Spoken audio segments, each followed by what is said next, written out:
A very good morning to all of you.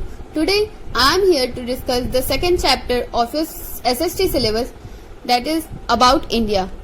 Here you will learn the neighboring countries of India, the physical features of India, the political divisions of India. Now let's start. सबसे पहले आप page number 13 निकालिए अपने book का. आपके book में ऊपर सबसे पहले एक कार्टून दिया है. कार्टून में कुछ बच्चे बैठे रहते हैं. वो अपने पापा से पूछते हैं where are you going dad. तो पापा बोलते हैं I am travelling to Sri Lanka. मैं श्रीलंका जा रहा हूँ. बच्चे पूछते हैं वेयर इज श्रीलंका. तो पापा बोलते हैं Sri Lanka is to the south of India. Sri Lanka India के साउथ में. साउथ मतलब नीचे वाला साइड में. Our first topic is neighbouring countries of India. India lies in the southern part of the continent of Asia. It is the 7th largest country in the world. India कहाँ है? जो Asia एक continent है. Asia मतलब एक महाद्वीप है. अब उसमें एक इस कॉन्टिनेंट के सदर्न पार्ट मतलब नीचे वाले साइड में. जैसे ये तो इंडिया का मैप है, पर अगर वर्ल्ड मैप देखेंगे तो जैसे ये एशिया है, एशिया के नीचे वाले साइड में सदर्न पार्ट में इंडिया है. ठीक है. India lies in the southern part of the Asia. India southern part में है एशिया के, और it is the 7th largest country in the world. World में जितने भी कंट्रीज है उसमें 7th लार्जेस्ट कंट्री कौन सा है? इंडिया है. कुछ नेबरिंग कंट्रीज है इंडिया के, जैसे Sri Lanka, Bangladesh, Bhutan, Myanmar, China, Nepal, Afghanistan, Pakistan, Maldives are the neighbouring countries of India. India and some of its neighbouring countries together are known as Indian सब कॉन्टिनेंट. इंडिया और उसके आसपास के जो नेबरिंग कंट्रीज है उन सबको मिला करके हम इंडियन सब कॉन्टिनेंट बोलते हैं. ठीक है. क्या बोलते हैं? इंडिया और उसके आसपास के जो कंट्रीज है उनको मिला करके हम क्या बोलते हैं? इंडियन सब कॉन्टिनेंट. और next topic is physical features of India. क्या क्या फिजिकल फीचर्स है, मतलब बनावट कैसा है उसका. इंडिया का है वो स्ट्रक्चर कैसा है, कैसे कैसे उसका बनावट बना है. The landform and water bodies of India forms the physical features of India. जो जमीन है, जो लैंडफॉर्म है वो, और वाटर बॉडीज में क्या आते हैं? रिवर, सी, ओशन, ये सबको वाटर बॉडीज बोलते हैं. तो लैंडफॉर्म और वाटर बॉडीज को मिला करके इंडिया का फिजिकल फीचर्स बना है. तो देखते क्या क्या है इंडिया का फिजिकल फीचर्स. फर्स्ट है द नदर्न माउंटेन्स. मतलब नॉर्थ साइड में जो माउंटेन्स है, नदर्न माउंटेन्स, ये रहा नॉर्थ वाला माउंटेन, ये है नदर्न साइड. ठीक है. पहले डायरेक्शन देख लेते हैं. ये है ईस्ट साइड, ये है वेस्ट, ये है नॉर्थ, ये है साउथ. ईस्ट में क्या क्या है? मणिपुर, मिजोरम, ये सब है. नॉर्थ में क्या है? जम्मू एंड कश्मीर. वेस्ट में क्या है? गुजरात है, राजस्थान है. और साउथ में क्या है? तमिलनाडु, ये सब साउथ में है. तो इसीलिए पहला तो क्या है फिजिकल फीचर? Northern mountains. मतलब जम्मू कश्मीर के साइड जो नदर्न माउंटेन है वो. फिर आता है नदर्न प्लेन्स. नदर्न प्लेन्स मतलब क्या होता है? मैदानी इलाका. तो माउंटेन के नीचे तो मैदानी इलाका है, तो ये जो ऊपर के साइड में है वो नदर्न माउंटेन्स है. उसके बाद क्या आता है? थर्ड है great Indian desert. Indian desert को क्या हम बोलते हैं? थार डेजर्ट भी बोलते हैं. ये है राजस्थान में. ठीक है. ये रहा great Indian desert. Fourth one is plateau region. Plateau मतलब क्या होता है? प्लेट्यू मतलब पठार. पठार क्या बोलते हैं? मतलब ग्राउंड लेवल से थोड़ा ऊंचा पे जो समतल जमीन है, जो फ्लैट सरफेस है, उसको हम लोग प्लेट्यू बोलते हैं. ग्राउंड लेवल से थोड़ा ऊपर जो फ्लैट सरफेस है उसको हम लोग प्लेट्यू बोलते हैं. ये रहा ये फोर्थ वाला, ये पूरा ये प्लेट्यू है. ठीक है. Fifth one is coastal planes. Coastal planes मतलब क्या होता है? समुद्री तट. ठीक है. समुद्री तट का जो इलाका है, ये सब यहाँ पे अरेबियन सी है, ये बे ऑफ बंगाल है, नीचे इंडियन ओशन है. ठीक है. तो ये जो साइड का जो बॉर्डर है यहाँ पे, ये सब जो ग्रीन पार्ट अब देख रहे हैं, ये क्या है? ये कोस्टल प्लेन्स है, ये समुद्री इलाका है. ठीक है. उसके बाद 6 क्या है? आइलैंड्स. इंडिया का 2 आइलैंड है. ठीक है. सबसे बड़ा 2 आइलैंड है. एक है ये अंडमान निकोबार आइलैंड और दूसरा है लक्षद्वीप. ये क्या है? ग्रुप्स ऑफ आइलैंड्स है. ठीक है. In the north, we have snow-capped peak of the northern mountains. They are known as the Himalayas. North side में क्या है? नॉर्थ साइड में ये जो है वो हिमालय है. ठीक है. यहाँ पे हिमालय है, तो ये नदर्न माउंटेन्स है. इसमें मतलब यहाँ पे मोस्टली ठंड ही रहता है. मतलब हमेशा यहाँ पे पूरे साल में मोस्टली यहाँ पे बर्फ वगैरह ही जमा रहता है. तो snow capped peaks of the northern mountains.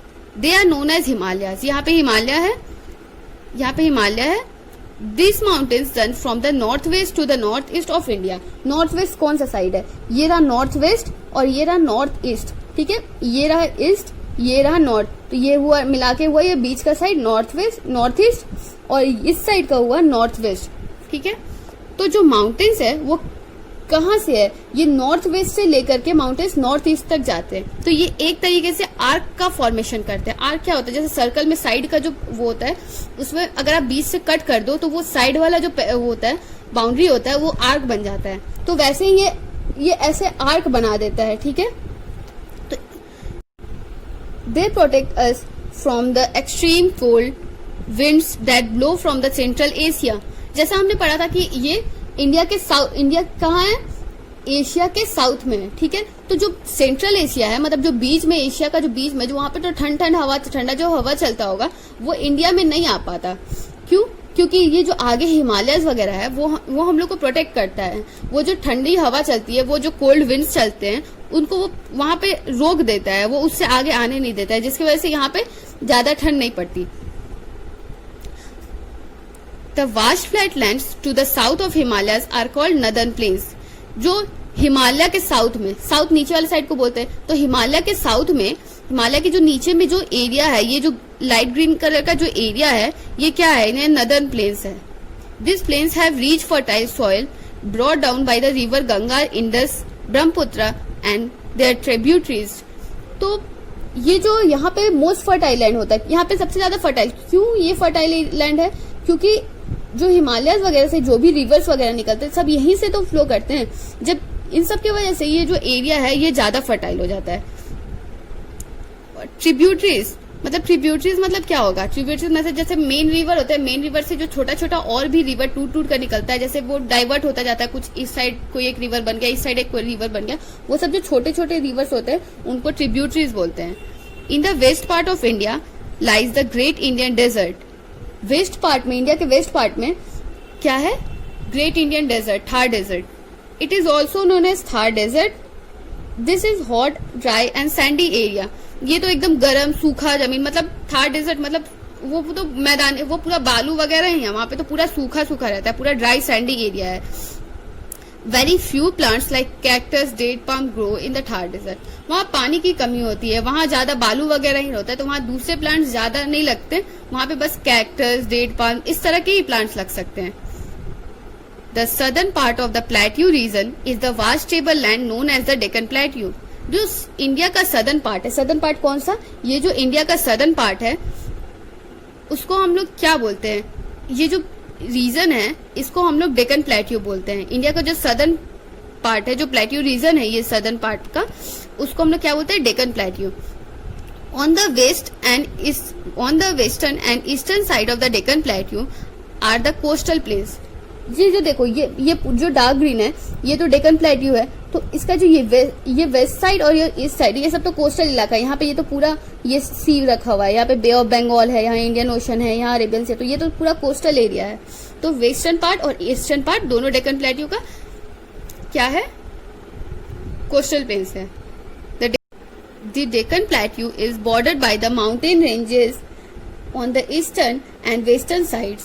मतलब जो डेक्कन प्लेट्यू है उसके ईस्ट में और वेस्ट में दोनों साइड में माउंटेन रेंजेस है। माउंटेन रेंजेस मतलब क्या है? बहुत सारा पहाड़ी, जब जैसे कोई एक पहाड़ नहीं है, वो बहुत सारा पहाड़ वहां पे लाइन से बना हुआ है, तो उसको हम लोग बोलते हैं mountain ranges.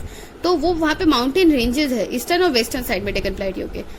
The ranges on the west is called western Ghat and the east is called eastern Ghat. जो वेस्ट साइड में, जो वहां पे वेस्ट साइड में जो वो है माउंटेन रेंजेस, उसको वेस्टर्न घाट बोलते हैं, और जो ईस्ट साइड में है उसको ईस्टर्न घाट्स बोलते हैं। Has two main island groups, the Andaman Nicobar islands lie in the Bay of Bengal and the Lakshadweep island lie in the Arabian Sea. India का जो दो ठो मेन उसका आइलैंड है, पहला कौन सा है? अंडमान निकोबार आइलैंड, वो कहाँ पे? बे ऑफ बंगाल में है। और दूसरा क्या है? लक्षद्वीप, वो कहाँ है? अरेबियन सी। ऊपर एक जो फिगर है इंडिया का मैप है उसमें देखते हैं, Andaman Nicobar island Bay of Bengal में है और लक्षद्वीप कहाँ है? अरेबियन सी में है। Our next topic is political divisions of India. Government से जो भी रिलेटेड चीज होता है उसको पॉलिटिक्स बोलते हैं। तो पॉलिटिकल डिवीजन मतलब इंडिया को कहाँ से गवर्न कर रहा है, कौन गवर्न कर रहा है, कैसे गवर्न कर रहा है, ये हम लोग इसमें पढ़ना है। New Delhi is the capital of India. It lies in the national capital territory of Delhi. Our country is govern from New Delhi by the central government which is headed by the prime minister of India. New Delhi India का capital है। India का capital क्या है? New Delhi. New Delhi कहाँ है? दिल्ली में है। Our country is govern by the from the New Delhi. हमारा जो कंट्री है उसको गवर्न कहाँ से किया जाता है? उसको न्यू दिल्ली से गवर्न किया जाता है। और कौन गवर्न करता है? Central government. सेंट्रल गवर्नमेंट को हेड कौन करता है? उसको लीड कौन करता है? वो होता है प्राइम मिनिस्टर। तो हमारे कंट्री को न्यू दिल्ली से गवर्न किया जाता है और उसको गवर्न करते हैं central government headed by the prime minister of India. India is a large country, so to govern it better India is divided into 29 states and 7 union territories. India is divided into 29 states and 7 union territories. Each state has its government which is headed by the chief minister of the state. मतलब India इतना बड़ा country है तो उसको govern करने के लिए उसको छोटे छोटे टुकड़ों में बांट दिया गया है। तो 29 स्टेट्स एंड 7 यूनियन टेरिटरीज। पर अब क्या हुआ, जम्मू एंड कश्मीर भी एक स्टेट बन गया था, पर कुछ दिन पहले एक रिसेंट अमेंडमेंट आया जिसके अकॉर्डिंग जो जम्मू एंड कश्मीर है उसको दो पार्ट में तोड़ करके एक वो दो अलग यूनियन टेरिटरी बन गया। जम्मू एंड कश्मीर को दो पार्ट में तोड़ करके वो दो अलग यूनियन टेरिटरी बन गया। तो अब कितने स्टेट्स बचे? अब बचे 28 स्टेट्स एंड 9 यूनियन टेरिटरीज। जितने भी स्टेट्स है सारे स्टेट का अपना अपना जो गवर्नमेंट, अपना अपना स्टेट गवर्नमेंट है। अब स्टेट गवर्नमेंट को कौन हेड करता है, कौन लीड करता है? वो है चीफ मिनिस्टर। ठीक है, तो बिहार के चीफ मिनिस्टर कौन है? Nitish Kumar. The national capital territory of Delhi is a union territory. Each union territory is directly governed by the central government. जो हमारा जो नेशनल कैपिटल दिल्ली है वो कोई स्टेट नहीं है, वो क्या है? वो यूनियन टेरिटरी है। यूनियन टेरिटरी क्या होता है? जिसको सेंट्रल गवर्नमेंट डायरेक्टली गवर्न करे। यूनियन टेरिटरी क्या होता है? जिसको सेंट्रल गवर्नमेंट डायरेक्टली गवर्न करे। आपके बुक में कुछ पॉइंट्स दिए हुए हैं। Do you know Telangana is the 29th state and the most recently created the state of India. It was carved out from the existing state of Andhra Pradesh in June 2014. 2014 के पहले 28 states ही होते थे, पर जून में क्या हुआ? जून 2014 में क्या हुआ कि आंध्र प्रदेश को दो पार्ट में डिवाइड कर दिया गया। आंध्र प्रदेश को दो स्टेट्स में डिवाइड किया गया, पहला तेलंगाना, दूसरा आंध्र प्रदेश। आंध्र प्रदेश का कैपिटल क्या है? अमरावती। तेलंगाना का कैपिटल क्या है? हैदराबाद। सेकंड क्या है? Siachen glacier in Jammu and Kashmir is the northern most point of India, while the Indira Point in the Andaman and Nicobar Island is the southernmost point of India. Siachen glacier जो है जम्मू एंड कश्मीर में ऊपर के साइड में, नॉर्थ के side में, वो क्या है? वो नॉर्दर्न मोस्ट पॉइंट है इंडिया का। ठीक है, और जो इंदिरा पॉइंट है, इंदिरा पॉइंट कहाँ है? वो है अंडमान निकोबार आइलैंड में, मतलब यहाँ इस आइलैंड में कहीं है इंदिरा पॉइंट। और वो क्या है? Southern most point of India. Southern most point मतलब नीचे के साइड में जो है वो ये पूरा सदर्न पार्ट है। तो सदर्न मोस्ट पॉइंट कहाँ है? ये इंदिरा है, Indira point. Cape Comorin near Kanyakumari is the southern most tip of the Indian peninsula. जो केप कोमोरिन है वो कहाँ है? यहाँ कहीं होगा। केप कोमोरिन यहाँ कन्याकुमारी साइड में ही है। और ये क्या है? इंडियन पेनिनसुला, मतलब ये जो पूरा इंडिया का है, उस इंडिया का जो ये पूरा स्ट्रक्चर इसके सबसे सदर्न मोस्ट पॉइंट में है ये Cape Comorin. Kibithu in Arunachal Pradesh is the eastern most point of India. Kibithu in the Arunachal Pradesh eastern side में है। तो यहाँ अरुणाचल प्रदेश में किबिथु है जो है वो ईस्टर्न मोस्ट पॉइंट है इंडिया का। ठीक है, और गुहार मोती कहाँ है? इन गुजरात। गुजरात का है वेस्टर्न साइड, ये रहा वेस्टर्न साइड। गुजरात का गुहार मोती है, that's the western most point of India. तो आज के लिए बस इतना ही। जो भी मैंने पढ़ाया है वो एक बार आप खुद से पढ़ लीजिएगा, एक बार रिवाइज कर लीजिएगा। Thank you.